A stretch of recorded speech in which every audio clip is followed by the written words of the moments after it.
बाप का माल है। हाँ?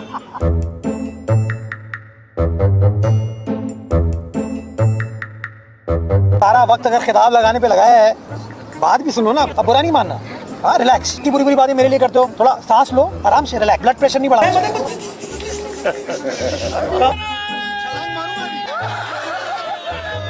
तो क्या मैं गधों पे इनकी तस्वीर लगा दूं? हाँ? ये अंदाज मेयर कराची का तो नहीं हो सकता, अलबत्ता किसी जाले का जो गली कूचे में बैठता हो उसका ज़रूर हो सकता है।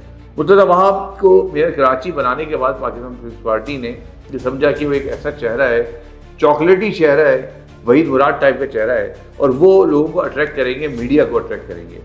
लेकिन मैं समझता हूँ कि मुर्तज़ा वहाब की वजह से पीपल्स पार्टी को नुकसान पहुँच रहा है। एक मेयर कराची, एक ऐसे शहर कराची का मेयर जो कि मेट्रोपॉलिटन सिटी हो, जिसकी अहमियत का अंदाज़ा ये हो कि वो दुनिया के कई ममालिक के बराबर का शहर हो, जिसकी अहमियत का अंदाज़ा ये हो कि वो शहर पूरे मुल्क को चला रहा हो, जिसका 60 से 65% रेवेन्यू मुल्क को दिया जा रहा हो, उसका मेयर कम से कम इतना संजीदा होना चाहिए था कि उसके अंदर ये बर्दाश्त होती कि जब उससे सवाल किया जाए तो सवाल का जवाब वो ढंग से दे। इस शहर कराची के लिए आपको एक ऐसा नाम चाहिए था जो कि मोतबर होता, जो कि समझदार होता, जो कि लड़कपन वाला नहीं होता, बल्कि वो ऐसा होता जो कि शहर कराची को समझ सकता था।